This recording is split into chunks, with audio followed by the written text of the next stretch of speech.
My name is Shubhra Naik, and I again welcome you all on behalf of University of Mumbai's Garwar Institute of Career Education and Development.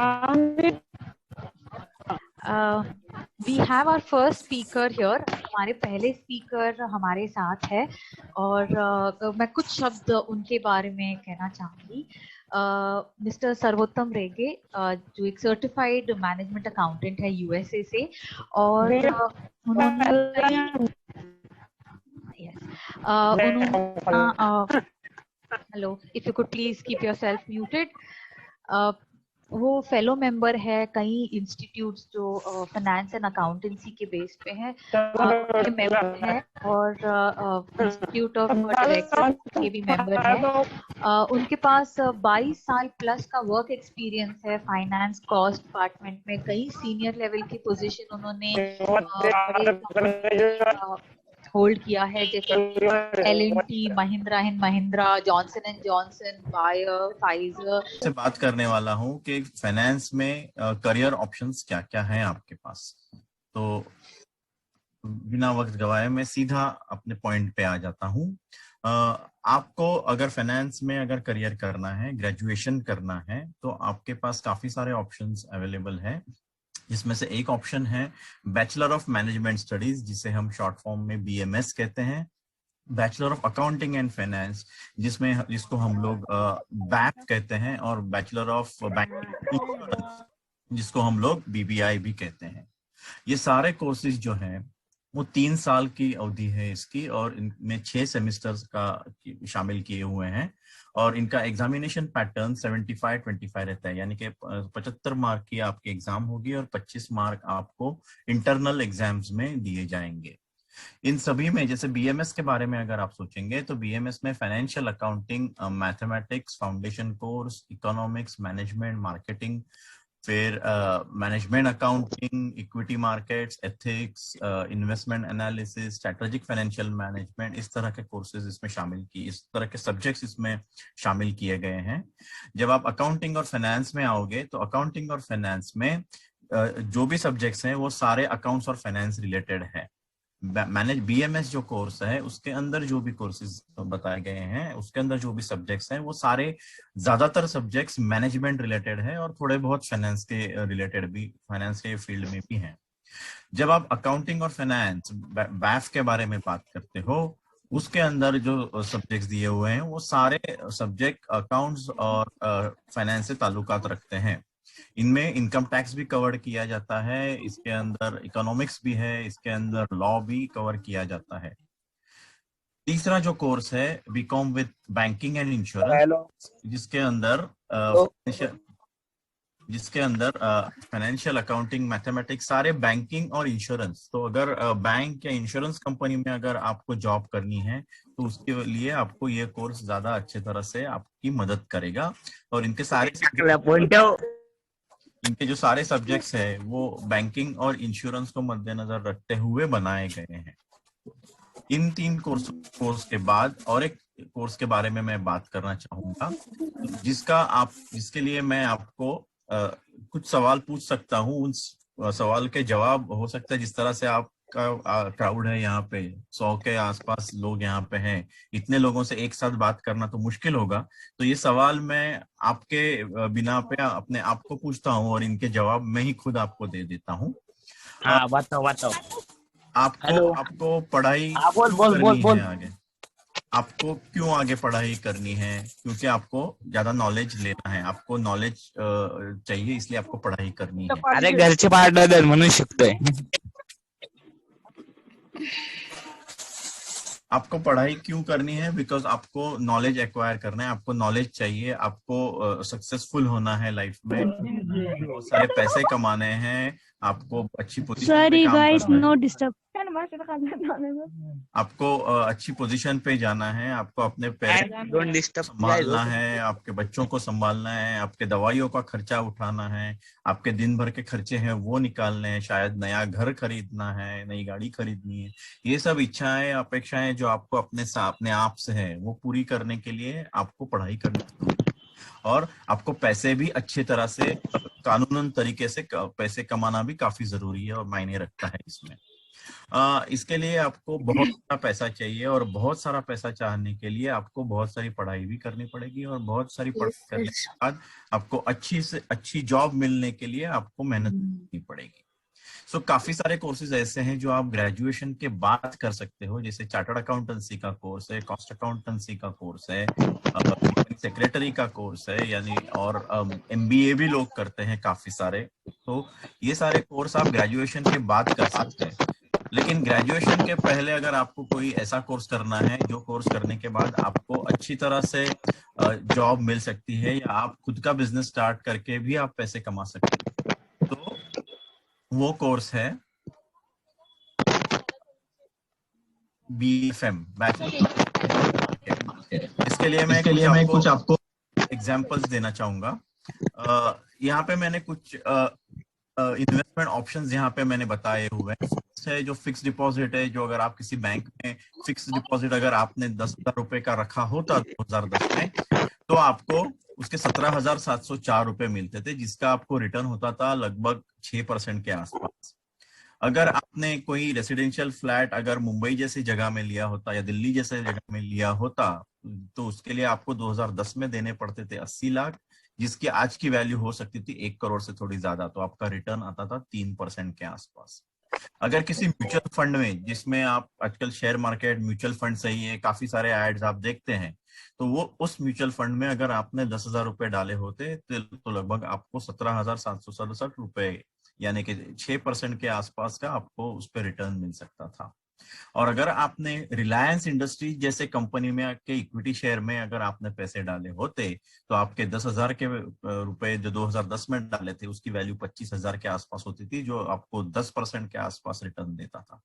तो ऐसा कोई option है जो आप अगर जानना चाहोगे, जिसकी वजह से जिसमें पैसे डालने के बाद आपको 10% के आसपास आपको अगर पैसे रिटर्न मिलते हैं, प्रॉफिट होता है, तो ऐसे ऑप्शंस में इन पैसा डालने कैसे डालना है, कैसे ऐसे ऑप्शंस को स्टडी करना है, ये जानने के लिए आपको एक कोर्स है जिसके बारे में मैं इंफॉर्मेशन देने वाला हूं। वो कोर्स है बीकॉम विद फाइनेंशियल मार्केट्स, जिसको BFM कहा जाता है। इसके पहले जो हमने 3 कोर्स देखे, उसमें से एक था BMS, जो मैनेजमेंट की तरफ आपको पढ़ाएगा। दूसरा कोर्स जो था वो अकाउंट्स एंड फाइनेंस रिलेटेड था, जो आपको अकाउंटिंग के बारे में बहुत सारी चीजें पढ़ाएगा। तीसरा जो कोर्स था वो बैंकिंग एंड इंश्योरेंस की तरफ था, तो बैंकिंग एंड इंश्योरेंस की तरफ से आपको वो पढ़ा सकता था। और ये जो कोर्स है बीकॉम फाइनेंशियल मार्केट, ये थोड़ा नया कोर्स है बाकी सब कंपैरिजन में, बट ये कोर्स ऐसा है वो आपको शेयर मार्केट में पैसे किस तरह से कमाने हैं ये सिखाएगा। ओके, शेयर मार्केट एक ऐसी जगह है जहां पे जो लोग पैसे कमाते हैं वो कमाते हैं, जो गवाते हैं वो गवाते भी हैं। लेकिन आप जब आपका उद्देश्य जब उसमें इन्वेस्ट करना है, तो आपको सोच समझ के पूरी तरह से तफसील पता करने के बाद ही आपको उस शेयर मार्केट में पैसे लगाने हैं। तो वो क्या तफसील है जिसको आपको पढ़ना है और जिसको मद्देनजर रखते हुए आपको इन्वेस्ट करना है, ये जानने के लिए ये कोर्स आपकी हेल्प करेगा। अगर आप इसके सब्जेक्ट्स देखोगे तो इसके सब्जेक्ट्स पूरी तरह से अलग है, जिसको आप अगर कंपेयर करोगे बाकी के पहले 3 कोर्सेज के साथ, तो आपको जो सब्जेक्ट्स दिखेंगे वो पूरी तरह से डिफरेंट है, पूरी तरह से अलग है। वो सब्जेक्ट है money market, foreign exchange market, debt market, equity market, technical analysis, financial derivatives. So ये सारे जो सब्जेक्ट्स है, वो सारे सब्जेक्ट्स आपको शेयर मार्केट में किस तरह से पैसे इन्वेस्ट करने हैं और उसके बाद किस तरह से प्रॉफिट बनाना है, इसके बारे में आपको ट्रेन करेगा। इसके बाद हम आगे चलते हैं। मैं आपको मेरी एक कहानी बताना चाहूंगा। आपको एक मेरी कहानी बताना चाहूंगा। मैं जब कॉलेज में था, ओके, मेरी एक दोस्त मेरा एक दोस्त था जिसने मुझे कहा कि एक IPO आया है। IPO क्या होता है? Initial public offering. ऐसा एक IPO आता है जिसमें आप अप्लाई कर सकते हो, किसी कंपनी में आपको शेयर्स आपको बाय करने हैं तो। और वो कंपनी थी इन्फोसिस, जो आज देश की हिंदुस्तान की सबसे बड़ी कंपनी है। तो उस कंपनी का जब ये IPO आया था, जब मैं कॉलेज में था 1993 में, उस वक्त मेरे दोस्त ने मुझे बताया था कि हम इसमें पैसे डालेंगे तो हमारे पास बहुत सारे पैसे आ जाएंगे 20-25 साल बाद। तो मैं मेरे अब्बाजान के पास गया और मैंने उनको कहा कि मुझे इस पर्टिकुलर आईपीओ में पैसे लगाने हैं, तो मुझे आप 10,000 रुपए दीजिए। अब्बाजान ने मुझे 10,000 रुपए तो नहीं दिए, एक झापड़ कस दिया मेरे मुंह पे कि इतने सारे पैसे हम एक साथ नहीं डाल सकते, बिकॉज उन दिनों 1993 में 10,000 रुपए आज के 10 लाख के बराबर के थे। बहुत बड़ी अमाउंट थी, बहुत ज्यादा धनराशि हुआ करती थी 10,000 रुपए। तो मेरे अब्बा ने मुझे 10,000 रुपए तो दिए नहीं, तो मैं उस शेयर में इन्वेस्ट नहीं कर पाया। और जब मेरे दोस्त ने वो शेयर में इन्वेस्ट किया, आज वो मेरे दोस्त ने वो 10,000 के पीछे कम से कम 13-14 करोड़ रुपए बना लिए। तो अगर मैंने उस वक्त 10,000 रुपए उस शेयर में डाले होते तो आज मेरे पास भी 13-14 करोड़ रुपए होते। हो सकता है मेरा एक खुद का कॉलेज होता मुंबई जैसे शहर में। तो ये है वो चीज जो आपको अगर सीखनी है, तो ये जो कोर्स है जिसको आप अच्छी तरह से कर सकते हो। ये कोर्स के बारे में और आपको जानकारी चाहिए तो आप मुझे ईमेल भी लिख सकते हो। मेरा ईमेल आईडी आप और ये सेशन के ऑर्गेनाइजर से ले भी सकते हो। ये कोर्स करने के बाद अगर आपको आगे चल के अगर चार्टर्ड अकाउंटेंसी करनी है, cost accountancy, company secretary, MBA करना है या मास्टर्स ऑफ कॉमर्स भी करना है, तो ये सारे कोर्सेज आप ये बीएफएम कोर्स करने के बाद कर सकते हो। तो मैं यही कहना चाहूंगा, अगर आपको मैनेजमेंट अच्छा लगता है तो आप बीएमएस में जाइए। आपको अकाउंट्स बहुत अच्छा लगता है तो accounting and finance that is best में जाइए। अगर आपको बैंक और इंश्योरेंस से लगाव है तो आप बीबीआई में जाइए। और अगर आपको फाइनेंशियल मार्केट, शेयर मार्केट में किस तरह से इन्वेस्ट करना है, किस तरह से निवेश करना है, अगर ये जानना है तो आप बीएफएम कीजिए। तो ये सारे कोर्सेज थे जिसके बारे में मैं आपको बताना चाहता था। तो इसके बाद अगर आपके जहन में कोई सवाल आते हैं तो आप मुझे पूछ सकते हैं। मुझे खुशी होगी आपके रहा है मार्केटिंग में, इन हेल्थ और हाइजीन में। मैं खुद एक माइक्रोबायोलॉजिस्ट हूँ। मैंने भी 12th के बाद में बीएससी किया माइक्रोबायोलॉजी में, और बीएससी करने के बाद मैंने पोस्ट ग्रेजुएट डिप्लोमा किया गरवारे इंस्टीट्यूट से। एंड अब मैं एक कंपनी की वाइस प्रेसिडेंट होके मैंने रिटायरमेंट ली, और अब मैं गरवारे में पढ़ाती भी हूँ और अपनी खुद की कंपनी भी चला रही हूँ जिसका नाम है प्रकृति संरचना। सो एनवायरमेंट का मतलब ये नहीं होता कि हम सिर्फ एनवायरमेंट करके बोले आओ झाड़ लगाओ, ऐसा नहीं होता है। एनवायरमेंट को ठीक करना हमारा काम है, क्योंकि हम एनवायरमेंट को हमने खराब किया है। सो वो उसका रिस्पॉन्सिबिलिटी लेना भी हमारा ही काम है। ठीक है, सो लेट अस स्टार्ट कि तुम लोगों के पास में क्या क्या ऑप्शंस हैं 12th के बाद में। 12th के बाद में देयर आर एक बड़ा समुंदर है अभी तुम्हारे सामने। तुमको क्या करना है, क्या नहीं करना है, कैसे करना है, आगे क्या करोगे तुम।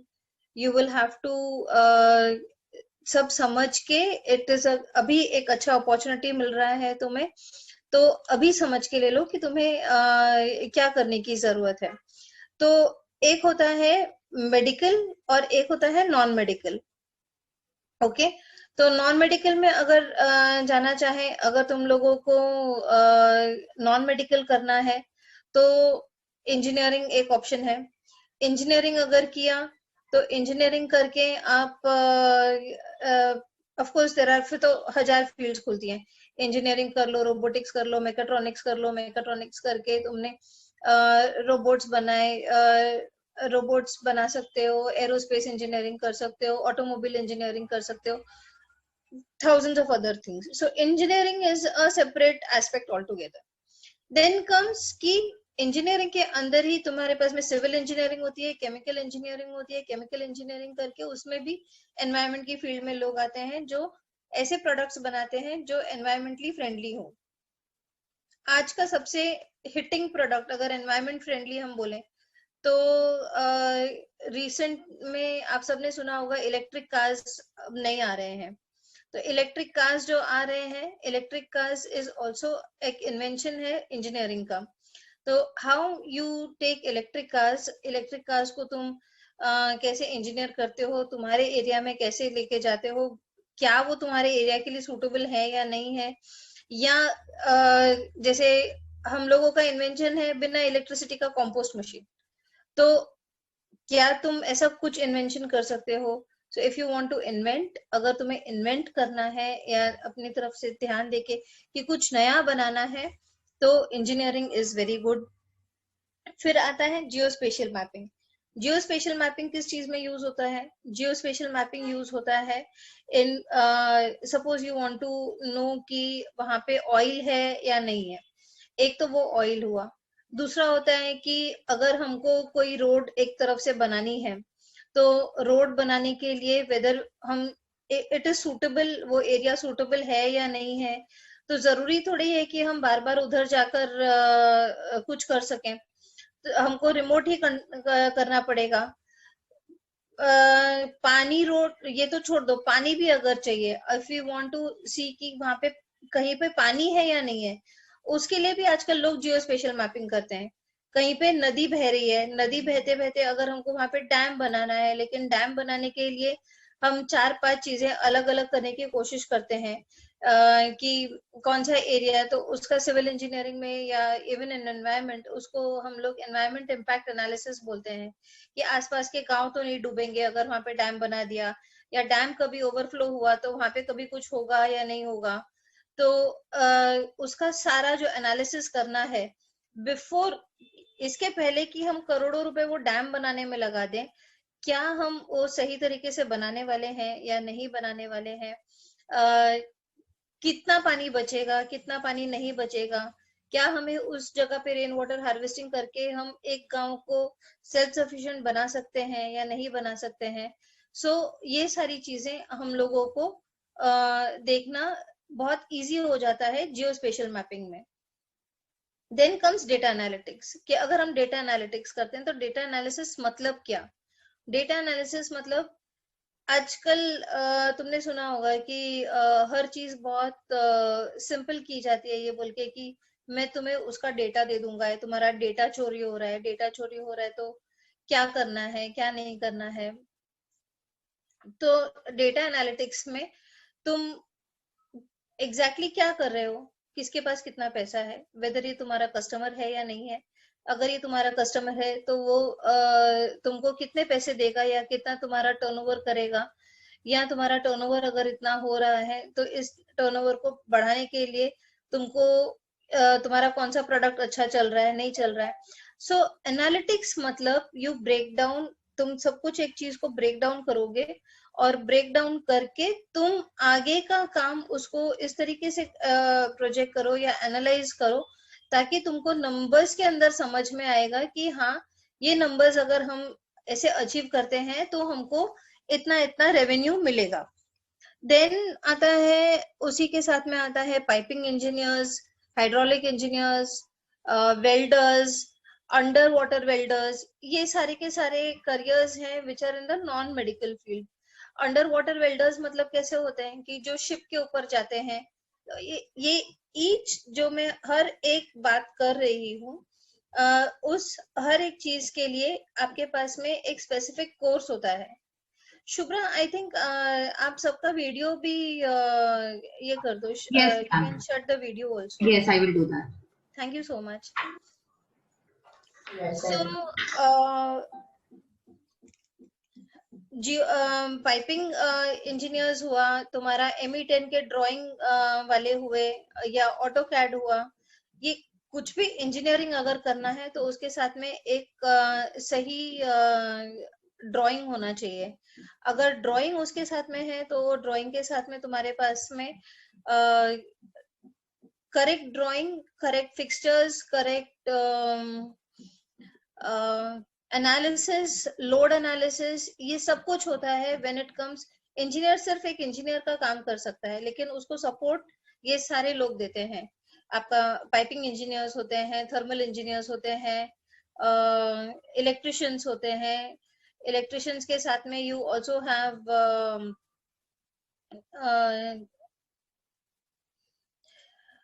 Cable operators, heavy duty machine operators.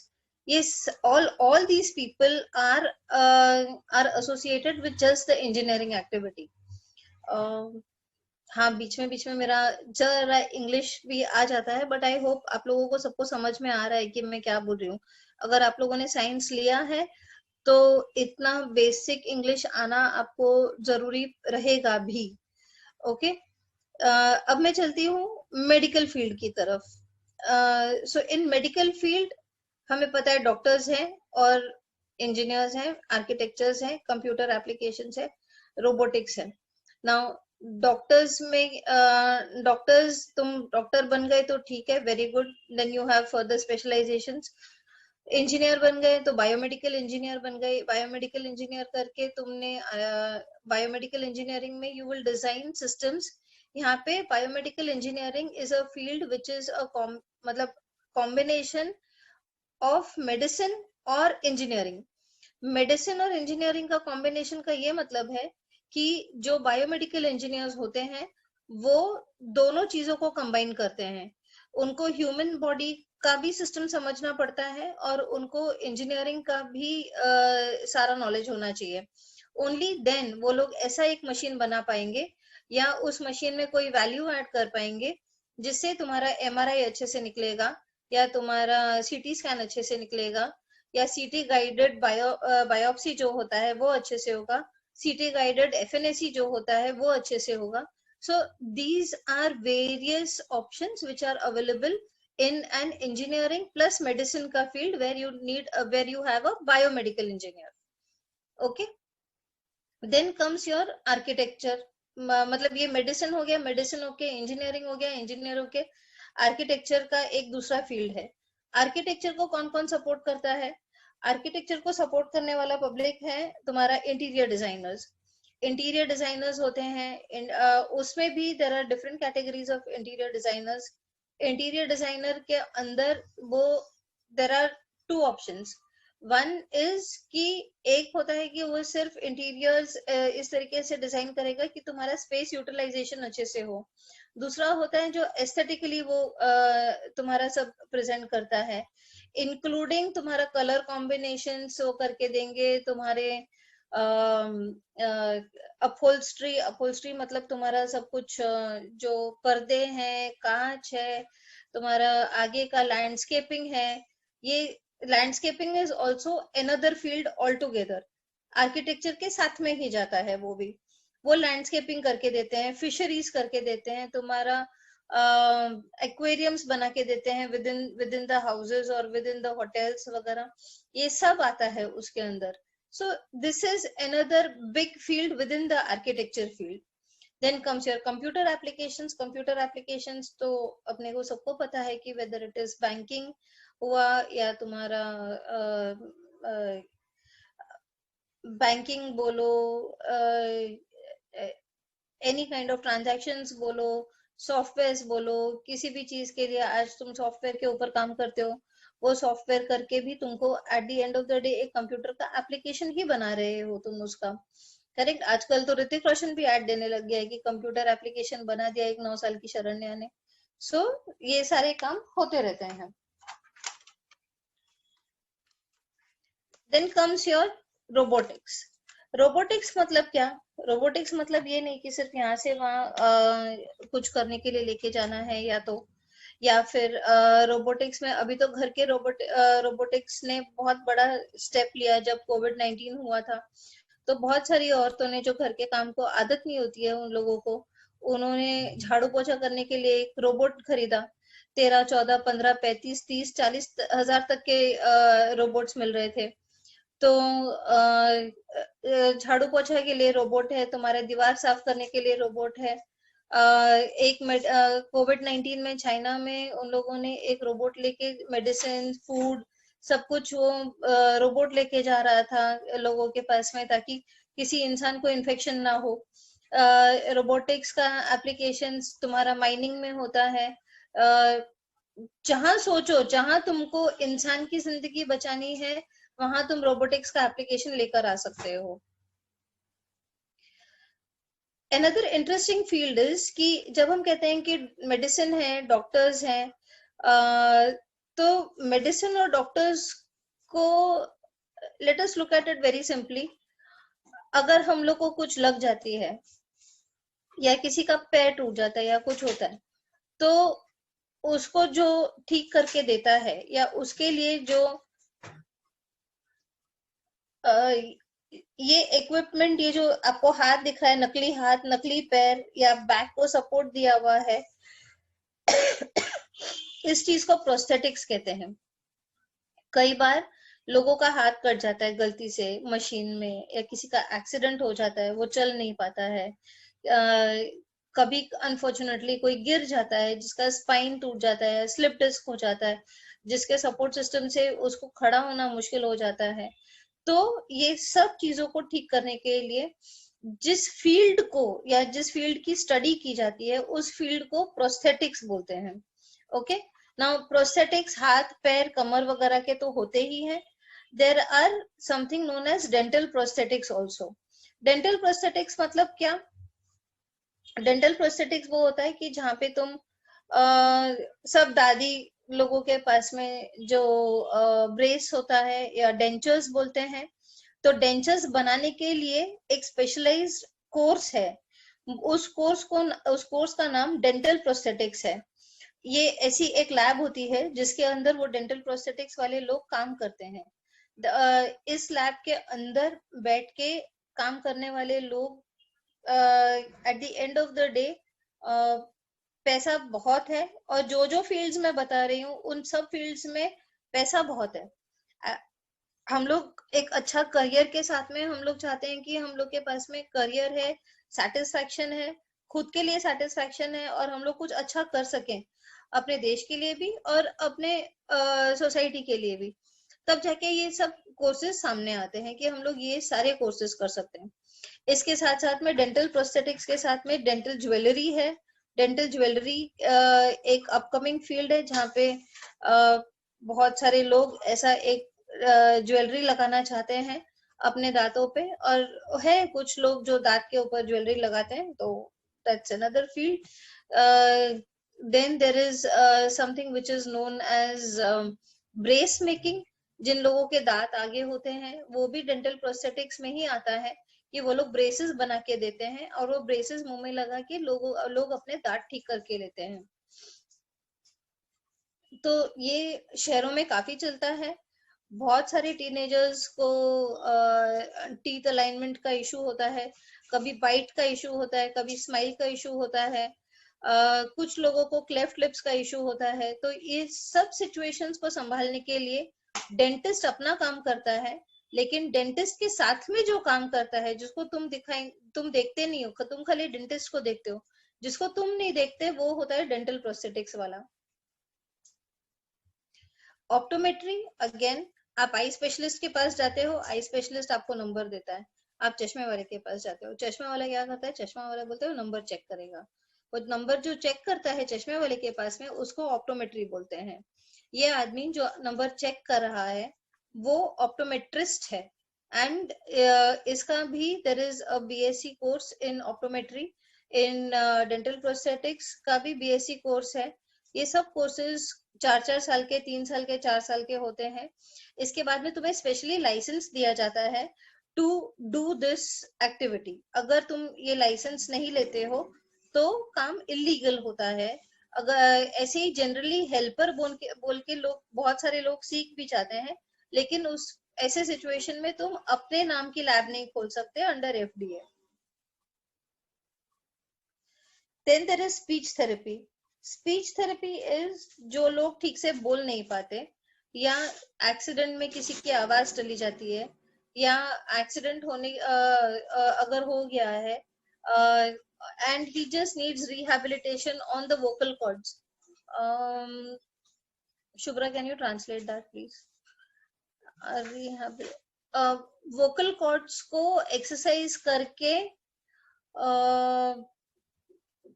ठीक करना, वो एक स्पीच थेरेपिस्ट का काम होता है। ये सिर्फ बड़ों में नहीं, ये छोटों में भी किया जाता है।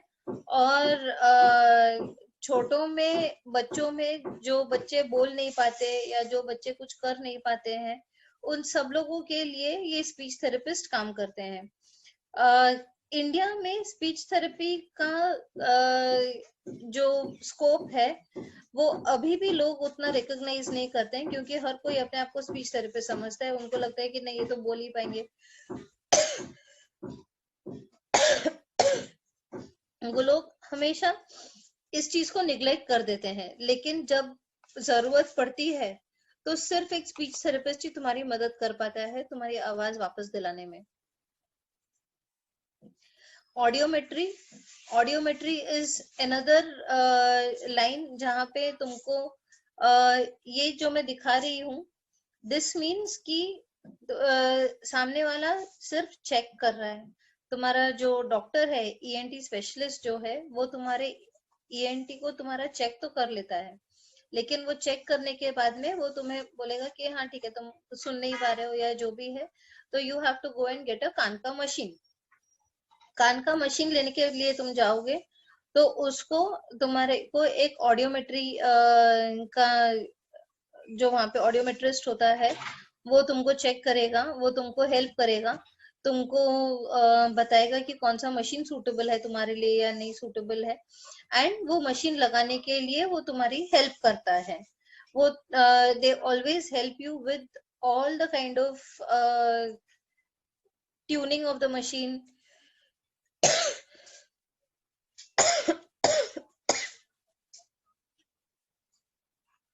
to check where this machine is used or not used, how many days this machine has been used. Doctor तुम्हारी दवाइयां देखता है, नर्स तुमको देखती है। अगर डॉक्टर को ये मालूम है कि ये पेशेंट ऐसे रिस्पॉन्ड कर रहा है या नहीं कर रहा है, वो सिर्फ इसलिए उसे पता होता है क्योंकि वो नर्स उनको बराबर रिपोर्ट हर समय पर दे रही होती है। तो नर्सिंग में भी स्पेशलाइजेशंस हैं, जैसे paediatric nursing, oncology nursing, orthopaedic nursing, emergency and trauma care, neuro nursing. There are ऐसा 1000 नर्सिंग के कोर्सेज हैं। मैंने कुछ कोर्सेज ये किए हैं, लिस्ट किए हैं, विच इज एमएससी नर्सिंग होता है, MSc in child health and nursing होता है, कम्युनिटी हेल्थ नर्सिंग होता है, मेडिकल सर्जिकल नर्सिंग होता है, which is known as ICU का nurse also. The ICU nurses specialize in many other things more than the common BSc nursing के जो platforms होते हैं उससे कहीं ज्यादा experience उनको होता है। Maternity nursing होता है, pediatric nursing है, obstetrics and gynecological nursing है, then there is oncology nursing. Oncology means cancer care.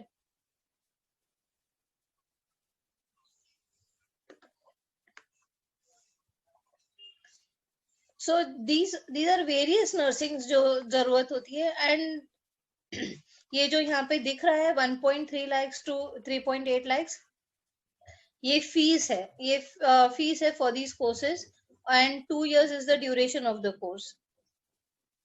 इसके बाद आता है साइकोलॉजी। साइंस में psychology also plays an important role, जहाँ पे तुम साइकोलॉजिकली पेशेंट की मदद करते हो। तुम उसके अंदर ये जितने मैंने लिस्ट किए हैं ये सारे के सारे साइकोलॉजी के रिलेटेड कोर्सेज हैं। साइकोलॉजी दोनों तरीके से जा सकते हैं, आर्ट्स के थ्रू भी जा सकते हैं और साइंस के थ्रू भी जा सकते हैं। जब तुम साइंस के थ्रू जाते हो तो तुम क्लिनिकल साइकोलॉजी करते हो। बीएससी इन क्लिनिकल साइकोलॉजी से तुम आगे जाके कॉग्निटिव एंड परसेप्चुअल साइकोलॉजी कर सकते हो, काउंसलिंग कर सकते हो, developmental psychology, education psychology, environmental psychology, forensic psychology, health psychology, industrial and organization psychology, neuropsychology, school psychology, social psychology, sports psychology. It's a big field. Each one of them is a specialist. Each one of them knows कि उसको क्या काम आगे करना है, और हर एक का स्कोप अभी तो बढ़ते ही जा रहा है। डाइटेशन एंड न्यूट्रिशन, जितना मैंने साइकोलॉजी का नाम लिया उससे 4 गुना डाइटेशन एंड न्यूट्रिशन का नाम ले सकते हो तुम। मैंने डाइटेशन एंड न्यूट्रिशन के ऊपर बहुत कुछ लिखा नहीं, क्योंकि हमें सबको पता है कि डाइटेशन एंड न्यूट्रिशन को क्या क्या करना होता है, क्या कर सकते हैं। ये मैंने करियर के हिसाब से तुम लोगों से डिस्कस किया है कि ये क्या क्या कोर्सेज है। Now when we come to environment and pure sciences, BSc in physics, chemistry, bio, maths, botany, zoology, genetics, genetic engineering, then you have ये सारे courses pure sciences में है। बीएससी प्योर साइंसेज में करने के बाद में आप एमएससी एनवायरनमेंट कर सकते हो। एमएससी एनवायरनमेंट के अंदर आप सीखते हो कि आपके पास में एयर का पोल्यूशन कैसे कम किया जाए, वाटर का पोल्यूशन कम कैसे करना चाहिए। अगर वाटर में रॉ वाटर है, मतलब नदी से जो पानी आ रहा है उसको कैसे ठीक करना है, या जो पानी हमने यूज करके खराब कर दिया है उसको कैसे ठीक करना है, दोनों तरीके से। देन आपके पास में सॉलिड वेस्ट आता है। सॉलिड वेस्ट में आप सॉलिड वेस्ट को रिड्यूस कैसे कर सकते हो, सॉलिड वेस्ट को रिड्यूस अगर करना है तो उसके क्या क्या तरीके हैं, जो नेचुरल मेथड्स हैं वो कैसे यूज कर सकते हैं। वो होने के बाद में मोहम्मद, आप स्क्रिबल करना बंद कर सकते हो प्लीज।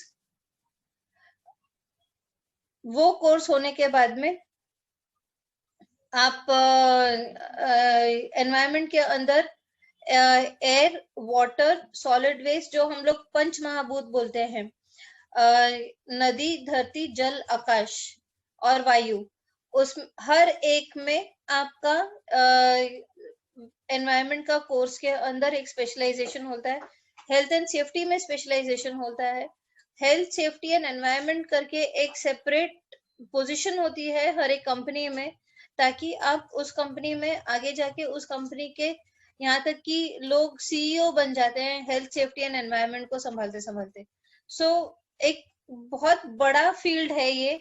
साइंस के अंदर ही तुम्हारे पास में इतने सारे फील्ड्स हैं कि हम लोग बोल नहीं सकते हैं। इन सब के साथ में there is an interesting field which is known as neuro linguistic programming. Neuro linguistic programming क्या होता है? न्यूरो लिंग्विस्टिक प्रोग्रामिंग इज कि तुम बच्चे को समझ रहे हो, बच्चे को बोलो। न्यूरो लिंग्विस्टिक प्रोग्रामिंग बच्चों में भी होता है, बड़ों में भी होता है। देन देयर इज कि यहाँ पे बच्चे को समझ के तुमने आगे क्या, अगर वो डेवलप नहीं हो रहा है ठीक से तो क्या प्रॉब्लम है, वो उसका प्रोसेस क्या है, तुम्हारा प्रोसेस क्या है, तुम उससे क्या सही काम करवाना चाहते हो, वो सबका सब न्यूरो लिंग्विस्टिक प्रोग्रामिंग में आता है। इस सब के साथ में हम लोगों ने वेटरनरी साइंस के बारे में बात नहीं की। वेटरनरी साइंस इज कि you take care of the animals. So veterinary science के अंदर आप डॉक्टर तो बनते ही हो, आपके पास में आप डॉक्टर लगा सकते हो अपने नाम के आगे। फिजियोथेरेपिस्ट बन के आप अपने नाम के आगे डॉक्टर लगा सकते हो। ऑर्थोपेडिक होता है, ये सब सारे डॉक्टर्स होते हैं। तो the physiotherapy is another big field. जितना मैंने वापस साइकोलॉजी में नाम लिया, उससे 4 गुना ज्यादा अलग अलग फिजियोथेरेपिस्ट होते हैं। सो देर आर बहुत सारी फील्ड्स हैं ये डिस्कस करने के लिए। आई थिंक मैं जितना बोलते रहूंगी तो उतने और फील्ड्स निकलते चले जाएंगे। So I will put a stop over here.